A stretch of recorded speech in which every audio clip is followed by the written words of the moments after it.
तो finally India का semifinal match, लोकी का सीजन 2 और दिवाली मिस करने के बाद पेपर फाइनली जाके खत्म हुए हैं। और आज की इस वीडियो में एक डिटेल डिस्कशन करेंगे कि आईसीए ने सारे पेपर कैसे डाले थे और मेरे एक्चुअल में सारे पेपर कैसे हुए हैं। तो सबसे पहले शुरू करें पेपर नंबर 5 एडवांस अकाउंट्स की, जो कि मैंने नहीं देना था क्योंकि मेरे पिछले अटेम्प्ट के अंदर एग्जामिशन आई थी।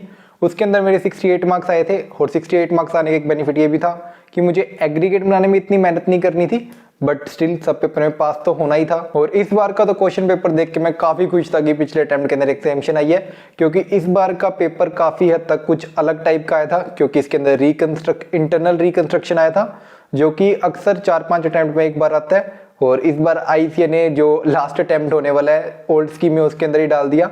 और साथ में इस बार अकाउंटिंग स्टैंडर्ड भी थोड़े अलग टाइप के आए थे।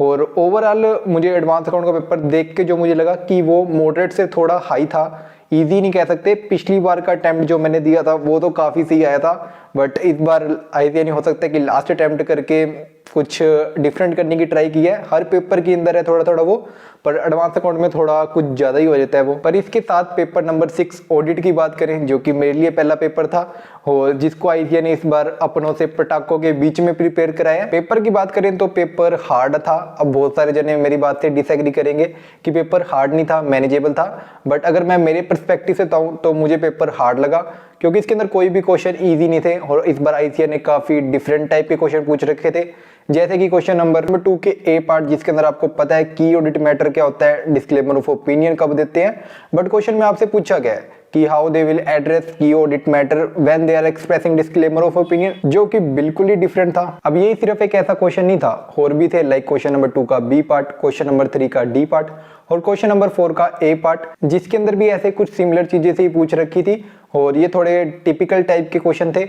और अक्सर पेपर में होता क्या ना कि अगर क्वेश्चन डिफिकल्ट आते हैं तो एमसीक्यूज अक्सर इजी आ जाते हैं, बट इस पेपर में वो भी नहीं था। एमसीक्यूज भी इस बार थोड़े ट्रिकी टाइप के ही आए थे। कुछ टिपिकल एमसीक्यूज की बात करें जो कि मुझे याद है, पहला तो था कि expenditure on legal and professional fees. इसके अंदर ऑप्शन थी कि रेवेन्यू फ्रॉम ऑपरेशन और 1 lakh whichever is lower higher, ऐसे कुछ थी। तो मैंने रेवेन्यू फ्रॉम ऑपरेशन और 1 lakh whichever is lower पे लगाया था।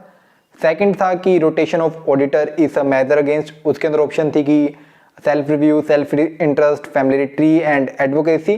मैंने इसके अंदर सेल्फ इंटरेस्ट पे लगाया था। थर्ड था कि capital reserve is generally utilise for, मैंने इसके अंदर बोनस इशू या पता नहीं बोनस शेयर पे लगाया था, ऐसे कुछ ऑप्शन थी। और फोर्थ था कि ओमिशन और of significant internal control procedure, तो उसके अंदर अपने लिए ऑप्शन थी नरेटिव रिकॉर्ड्स, ग्राफ्स और ऐसे 3-4 ऑप्शन थी। मैंने इसके ऊपर नरेटिव रिकॉर्ड लगाया था। बाकी अगर आपको कोई एमसीक्यूज याद है तो मुझे नीचे कमेंट सेक्शन के अंदर जरूर बताना, और ये भी जरूर बताना कि जो उनसे मैंने अभी आंसर बताए हैं क्या आपने भी वो लगाया है या कुछ और लगाया है, तो वो भी नीचे जरूर बताना। तो ओवरऑल मेरा ऑडिट का पेपर इतना अच्छा नहीं गया और मैं उसके अंदर 40 ही एक्सपेक्ट कर रहा हूँ कि 40 आ जाए, ताकि बाकी पेपरों में मैं एग्रीगेट बना लूंगा, मुझे इतना पता है। अब नेक्स्ट सब्जेक्ट पेपर नंबर 7 ईएएसएम की बात करें, जो कि पिछली बार तो काफी टफ आया था, पर इस बार तो काफी सही आया है। स्पेशली अगर सबसे पहले अगर अपने एसएम की बात करें तो एसएम इस बार काफी ज्यादा आसान था, क्योंकि इस बार इसके अंदर कोई भी क्वेश्चन इनडायरेक्ट नहीं पूछा, लगभग सारे क्वेश्चन इंडायरेक्ट पूछे थे, जिसके अंदर आपको स्टेप्स बताने थे, एडवांटेज बताने थे।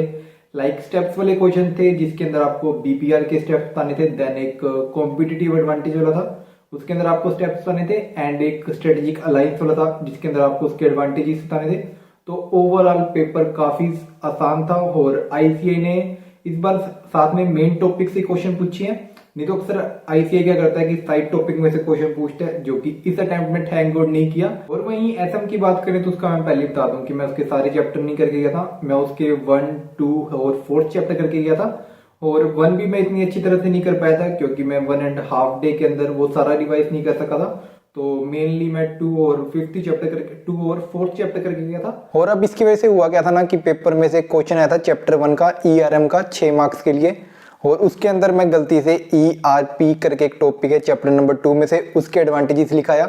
एंड जब मैं बस पे जाके मैं अपने पेपर डिस्कस कर रहा हूँ तो मेरे दोस्त ने मुझे बताया था कि भाई ये चैप्टर 1 का है, चैप्टर 2 का नहीं है क्वेश्चन। बाकी इसके अलावा तो मेरा पेपर सही गया और मैं इसके अंदर 50 के राउंड एक्सपेक्ट कर रहा हूँ। पर इसके साथ बात करें लास्ट पेपर एफएमईको की, जो कि लास्ट टाइम तो काफी हार्ड था, बट इस टाइम एग्जैक्टली उसका ऑपोजिट पेपर आया था और ये बाकी 4 पेपरों में से one of the easiest paper आया था। और रही कहीं कसर इस बार आईसीएआई ने क्वेश्चन में मिस्टेक करके पूरी कर दी थी, चाहे वो क्वेश्चन नंबर 5 के बी पार्ट हो जहाँ पर डिविडेंड पे आउट रेशियो 1000% लिख दिया हो, या फिर क्वेश्चन नंबर 4 के अंदर जहाँ पर एक्सपेक्टेड ग्रोथ ऑफ डिविडेंड के अंदर उन्होंने स्लैश डाल के 5% लिख रखा है। मैंने उसको 15% मान के क्वेश्चन सोल्व किया है। तुमने क्या मान के सोल्व किया मुझे नीचे कमेंट सेक्शन में जरूर बताना। पर जिन्होंने भी वो क्वेश्चन सोल्व किया है उनको ग्रेस मार्क्स मिलने की प्रोबेबिलिटी तो काफ़ी ज़्यादा है। और ये पेपर मेरा ओवरऑल बाकी 4 पेपर में सबसे अच्छा ही गया। और इसके अंदर मैं 50 to 55 ही एक्सपेक्ट कर रहा हूँ। अपनी एक्सपेक्टेशन को मैं इसके अंदर कम ही रख रहा हूँ, क्योंकि होता क्या ना कि जो पेपर इजी आता है उसके अंदर आईसीएआई चेकिंग टफ कर देता है, तो इसलिए मैं इसके अंदर 50 to 55 ही एक्सपेक्ट कर रहा हूँ। तो ओवरऑल मेरे इस बार पेपर काफ़ी ठीक ही हुए हैं। और बाकी रिजल्ट के टाइम मिलते हैं। तो बाकी तुम मुझे नीचे कमेंट सेक्शन में जरूर बताना कि तुम्हारे ओवरऑल पेपर कैसे गए हैं, और तुम्हें कौन सा पेपर सबसे हार्ड लगा और कौन सा पेपर तुम्हें सबसे ज़्यादा आसान लगा, वो मुझे नीचे कमेंट सेक्शन में जरूर बताना।